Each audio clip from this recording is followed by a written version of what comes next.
Okay, this is Wind on the Path. I'm here with Will, and we are going to do some dueling.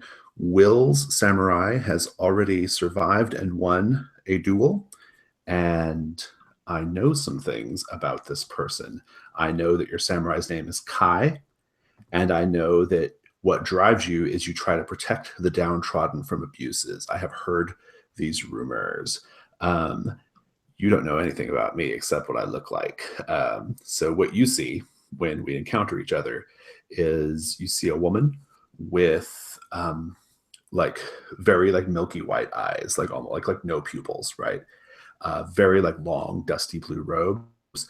And I have an akinata, which I believe is like a pole arm as opposed to a sword. Nope. And as we begin to duel, I have a very unconventional dueling style. I take out a slip of blue silk and I wrap it around my eyes and tie it. I fight blindfolded. So that's what you see. What do we see when you, or what do I maybe don't see, or do see or don't see when you as you approach? You see an older man. He's well into the twilight of his life. He is wearing a white kimono and a black hakana Mhm. uh, over it.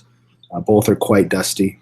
He has a long sword that has dried blood on it, and he has a wound on his right arm that has been bandaged. So there was blood.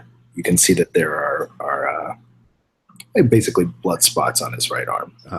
So do you have an injury from your previous fight? I don't. You Uh, you don't, or you I do? You don't.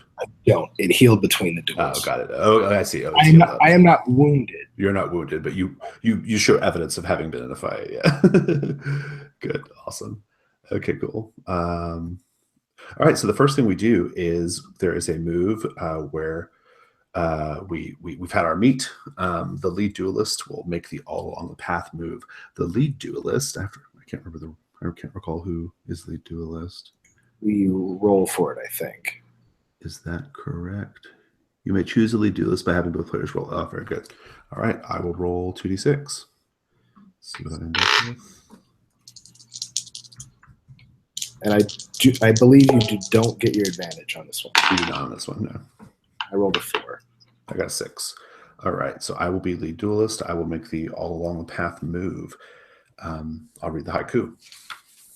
Potential strangers meet on their private journey, blades open for death. Roll. Right. And that's not roll plus, it's just roll, which means I'm just rolling. Yes. It was not good. I got a 6. Okay. On a 6 minus, I'm going to choose one element, and then you're going to choose 2 elements. So I'm going to go ahead and choose that we are going to be on. We're going to be on starting tension 3. That's the element that I choose, and I've marked that on my little tracker. I'm just going to track it on my own for myself, and if you want to track for yourself, I think that'd be easiest. So. Sure. And now you get to choose 2 elements. All right. I will choose wind and terrain here. Okay. So I will choose that we are that the weather. I think it's mid afternoon. Mm-hmm. We're meeting. A fog has rolled in, so the terrain is obscured, Okay. and the fog is not clearing because we are in a very calm meadow, I think. And so the fog is there. The air is it's not still. It's calm. So there's a very very light breeze. Nice. Okay, so obscured and calm. I'm going to take a quick moment to just make a private note of all my bonuses right now. And And I then get a plus. I get a +1 for having advantage. Just for anybody watching the video, advantage is given to whoever has the least amount about their samurai revealed. In this case, Will has 2 elements of his samurai revealed. I have 0 because this is the first fight my samurai's been in. So I have at least a +1, and We also have to choose the location. Since neither of us chose to do to choose that location, we have to just roll. So we'll just roll a single d6 and we just apply it as a d3. And so I'll go ahead and just roll that.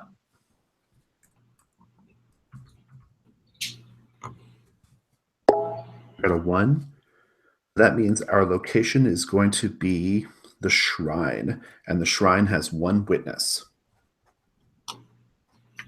For anyone paying attention to the video, the witnesses are essentially the stakes of the duel. At the end, whether for those of us who survived the duel, the number of witnesses that there were at the duel, they determine how much revealed information stays revealed, because they're basically spreading rumors about us, about the fight they saw. Okay. And so it sounds like, Will, you guys had 2 witnesses in your last duel because you had to leave 2 of your things revealed, correct? That's right. We fought on a bridge. Got it. So we're on the shrine. So if you win this fight, you'll actually, or if you survive it, you'll actually like get to hide 1 thing, right? You get to hide a number of things. So, all right. Really? So you can bring it. Yes. Yeah. I think you always bring it back down to the number of. Let's see here. I'm pretty sure that works. Well, we'll figure it out when we get to the end. It's not important right now. So, but yeah, I think that's a strategic decision you can make, like when you're choosing that stuff. Okay. All right, so I will make the first move, and we're on tension 3, so the only move available to me is stare. Well, wait, Jason, what does this shrine look like? We established we're in a kind of... Okay, so fiction. Sure, yeah, we should do fiction. We do that in the Gauntlet. Yeah, so I think the shrine is actually... I think it's actually an abandoned shrine. I don't think it's in use anymore. I think what it is we see. I think it's become basically like a little stopover, like for merchants, like traveling merchants. Like traveling merchants will come to this place. It's a sort of like common point of geography in this part of the land that we're in, and they'll stop and they'll lay out their goods for just people who are going by, right? And so when the shrine was active, when it was an active shrine that people worshipped at, this would be sacrilegious behavior. But now that no one uses the shrine anymore, the merchants will just come. And I think that's our witness. I think there's a merchant who's like, I think he has some fruit and things laid out on the cobbles, and I think he thinks he's going to sell something to us, but then he sees us like kind of lock eyes and grab our weapons, right? So I think that's kind of what the situation is right now. Does that sound good? And the shrine itself, I think it would be very lovely, except it's just overgrown because no one's taking care of it. So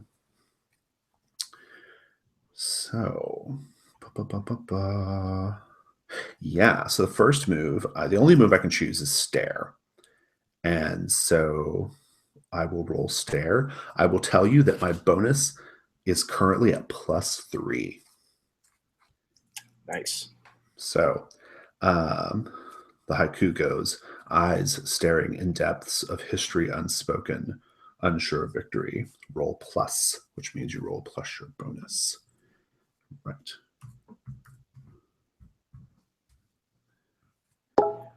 So a 9 total. On a 7 to 9, we both reveal something about our characters and increase the tension by 1. I'll reveal first. Okay. I'm going to reveal one of my histories. And I'm going to reveal that I am from Kyoto, which I think at this point in time is going to be like a major city. Okay. It's like a big city, big temple city, right? And I think as I'm staring at you, and as you're kind of like staring at me and looking, we're kind of facing each other down. I actually have my blindfold on, so I'm quote staring, right? But as we're facing each other, I think the reason why I'm from Kyoto is because I think the shaft of my polearm weapon, I think it's done in a really particular style. Like the weapon crafter in Kyoto is known to put like a certain type of decorative filigree that like kind of spirals around the shaft, right? It's like a mark of his craftsmanship, and you notice this and you know it. So you know I must be from Kyoto. Okay. What about you? What do you reveal? I will say I recognize that handiwork. My master, Shinzu the Lesser, had a blade like that. You are from Kyoto, like my master, are you not? I So will I say, will reveal I will say, yes, yes, I am. You are very perceptive, and I like kind of, you can see my like, you can see like my thumb and my forefinger like kind of almost like as a nervous tick or like an acknowledgement of like I know how you know. Like I kind of like run my fingers across the like design work on the shaft of the weapon a little bit. It All right, and tension goes to 4. does indeed. Just as a point of mechanical order, you revealed History, history. who trained me? Who trained you? Okay. Shinzu the Lesser Awesome, awesome. I love it. in Kyoto, from Kyoto. All right. So once we've bumped up to tension 4, and that's a question threshold. Where have we met before? um, I think I have to answer it because my move bumped it up. That's right. And I think we have actually met in the dojo of your master. What was his name again? Shinzu the Lesser. Shinzu the Lesser. We met in the dojo of Shinzu the Lesser. I think I um, we've established that you're older than me. I think you're an older fighter, Yes. and I think I used to be like a water bearer. Like I used to make money like going and fetching water for the fighters of the dojo, for the trainees of the dojo when I was a little girl. So Okay. that's how we know each other. All right, I will, although I could choose to improve at this point, I will stare again, or I will stare in response to you. Okay. So I will roll. My roll in this situation is a -1. Interesting. I rolled a 9. So I will reveal. Where's my chart? Let's see. I will reveal as you come closer and you step forward, I step back, and it is clear to you that that I am very, very wary of the unusual type of weapon that you are wielding. I am much more comfortable fighting sword on sword. And so I'm going to reveal that what scares me is going to be exotic weapon masters. Nice. I thought you were going to say my reach. Oh, that would be part of it. I will reveal. I think I'll say to you. I'll say. I know you. You used to. I know you. You trained at the dojo of Shinzu the Lesser, and I used to serve as a water girl for that dojo. Do you remember my name? And I think you will remember my name, because I think you will remember my name, and because I think I was always like wanting to be a fighter also, right? Like I think there was like maybe some social society strictures on that, and so I used to be frustrated by that. But my name is Kuroko. Kuroko? Yep. Kuroko. I was of course I remember you, young Kuroko. You've grown. But have you grown wise? I have grown physically, and I have grown in talent, as you are about to witness. We shall see. We're at tension 5 now, right? Yes. I'm gonna go ahead and go to improve. Light feet rush about through field, stone, tree, and cold stream. Wind whispers the past. Roll plus. I will tell you I'm at +4 now. I think I have my maximum bonuses at this point. Which tells me much of you. It does tell you a lot, yeah. I need to act fast is what I need to do. All right, so still only got a 9 though, geez. I choose one improvement, you choose one setback. My improvement is going to be increase attention by 1. So we're now at 6. We're at 6 I am all right. As we stare each other down, the calm wind finally manages to blow the evening fog away, revealing the rocky ground beneath our feet. So we're at Rocky now. Okay, that changes things. Rocky. Nice. All right, your move. I will also improve. Okay. And at this point, I am rolling at a 0. Oops. That's a 9. A 9. Right. And we will. My improvement is that it begins to rain, and we are now on wet terrain. Okay.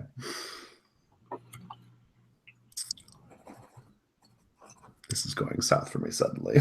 I gotta get rid of those modifiers. I know. Okay.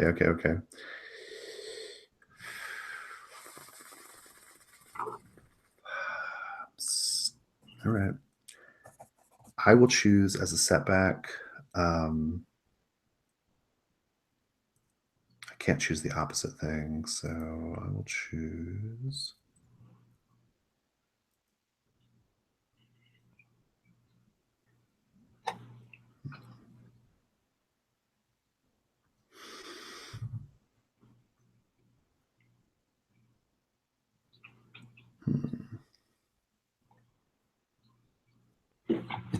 I'll deal a future wound.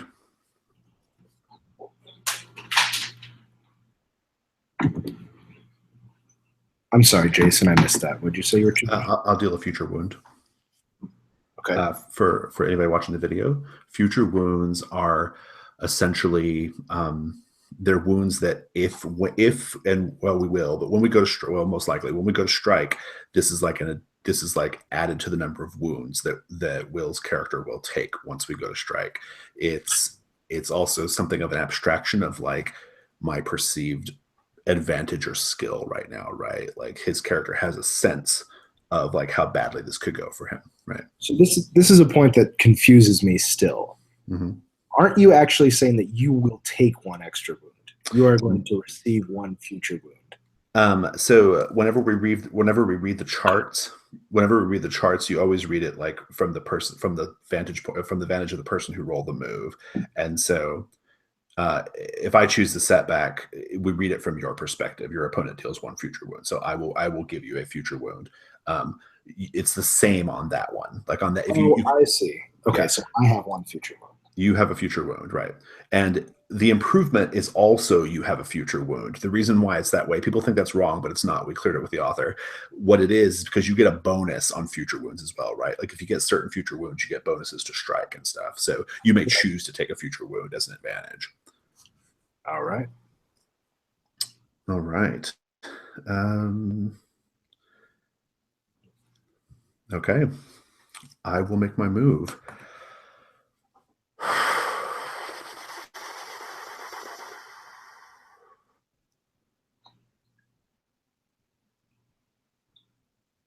We're at tension 6. I will go ahead and roll prepare. A precise tension, firm hilted grip to clear strike. A leaf tumbles away. Roll plus. I'm on +2 right now.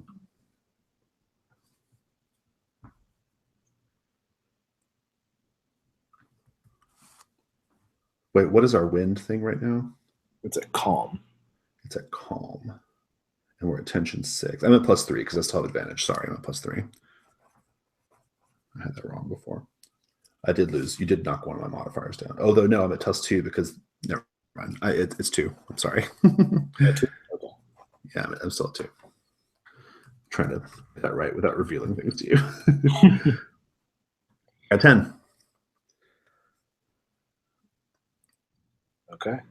You reveal something about yourself, and I have the option of striking or forfeiting as my next move. Right, I will reveal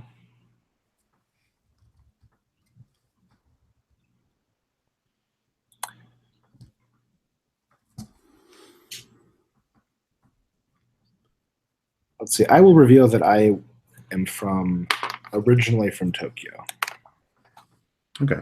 How do I know this? I think you see me shift into a stance that was not trained, that you were never trained in,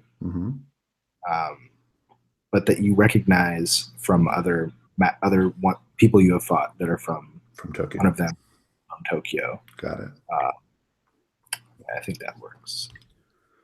Right. You got a pretty high amount of revealed stuff right now, but it may not matter though because the number of witnesses is so low. So yeah. All right. So that doesn't. Okay, that just sets you up so that you can strike or. It gives me the option of striking next. Yeah. All right. I will improve that. Okay. Let's see. I am. I am at a +1. I believe. Yes. I got a 13. Ooh, right. So I will change the wind from calm to breezy. So the wind picks up. My kimono begins to flap in the wind. And at this point, I draw my sword because it appears that you are serious about this. And as I do so, I will increase the tension to 7. And you have to now, where have you fought together? You have to answer that question. But I'll do the setback first. I'm going to change the terrain. I think as we are, I think like this whole time I've been gradually like circling, a little bit and feeling the ground with my feet until I feel something a little bit more flat underneath my feet. Okay.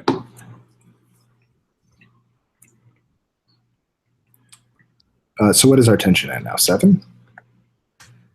Yes, it's at 7. And I'm just doing a real quick calculation of my advantages here. So you changed it to flat, correct? I did. Okay, breezy, flat. All right. All right. So the question is, where have we fought together? I think that we were in Kyoto together for quite a long time at Shinzu, and eventually I was one of the only men in the dojo that was willing to train with you openly. And so we would spar with wooden swords on occasion. Nice. All right. Now the question is, I have the option of striking if I wish. Do I want to do that, knowing what my modifier is now? I'm going to go for it. Okay. I slide my right foot forward and I kind of like swing the head of my pole arm down, and I just lunge in for the strike. And so we both roll now. I'll read the move, or read the haiku. Naked steel sings out, thirsty for opponent's life. Blood drops. You both roll +. So what are you rolling ultimately? I am rolling a 0. I'm rolling a 0 as well. Okay, awesome. All right. And I have 1 future wound as well, And you have one future wound, right? which has no mechanical effect. Oh, let's say I got a 6. I got a 4. It I think this actually works. works for me for sure. I win, but it's not a super dramatic fight. Yeah, I think it works because we have that history together. Right? Yeah, we So I wouldn't didn't kill want each to other. actually kill Right? you, and it Yeah. appears that maybe you did not want to. Yeah. You were just proving yourself. And Exactly. Yeah, I like that. So we both just deal future wounds, but because I didn't take any, I don't take any, and you just take a future wound, which is just your clothing gets ripped basically. And so, but like it was intentional. yeah, exactly. I think what it is, yeah, I think you're right. I mean, we have this history together. We've got this, you knew me as a little kid, right? Like, why would like maybe that's what stays your hand, like when in striking me down. And like you said, I just want to prove myself, and so I just show you that I can kind of like deftly spin around your sword attack, and I just like kind of just like cut the arm, the shoulder of your kimono, and maybe just slightly graze you. As just a way of like showing that, and I'm fighting blindfolded too, right? That like, look, I can do this. And I mean, I am the victor, and I think we have a witness here. So how do you solemnize my victory here? So I think I sheathe my blade, Mhm. bow low to you in a way that clearly you could kill me if you wanted to. Yeah. And then I will stand up and wait and give you kind of a formal salute, as if we are the same one that I would always do at the end of our sparring matches.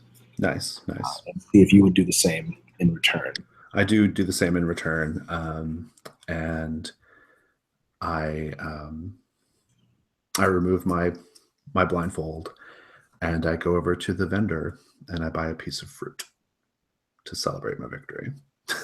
And I think I will, from the vendor's point of view, Mhm. I will wait solemnly until you're done, and then we will leave the meadow area together, talking. Good. I love it. Okay, well, let's just go to the rules then and resolve what we have to do mechanically here at the end, because this continues. If you are the winner and survive the duel, I get to add 1 to any proficiency to a maximum of +1. So basically, I get to just mark one more thing that I'm good at. You can also, or I can make a -1 a 0. Yeah. I think I'm going to make a change. I won't say what it is because it's not revealed yet, but the change is made. And then for every witness at the duel, a piece of revealed information must remain revealed for any surviving duelist. If you have more information revealed than witnesses, you can erase any extra marks you have, your choice. So basically, this is an advantage. Even though you lost the duel, you get to clear some of your revealed states, which is nice. so it's not just what was revealed in that duel; it's everything. No, I think it's everything. I read it to be everything. Okay, that means I only have to leave one thing revealed, right? Right. Yeah. Because eventually it would get really out of hand, right? To where like you would have so much stuff revealed that you would always be at disadvantage, right? I think the reason why you like choose the witness, like I think the reason why you would want to maybe take the element where you get to choose a location is because you want to control that, right? You want to take that advantage, so you give up like choosing the advantage of like that gives you bonuses in order to work on how much stuff you have left over at the end to reveal. So Interesting. All right. Well, I will leave my name revealed. And I'm going to leave that I'm from Kyoto revealed. I'm not going to leave my name. You know my name. And anybody watching the video will know my name. But mechanically, you don't get the advantage of knowing my name, future samurai. Okay, cool. And then take note of your victories, including the name and any important details of your opponent. And if you don't know the name, we give them an interesting or colorful nickname to remember them by. But I do know your name, so I will make a note of that. And that's it. That was really fun. I had a good time. Yeah, me too. That was great, Jason. Thanks. Awesome. I'm going to stop this recording. But yeah, thanks, Will. It was fun.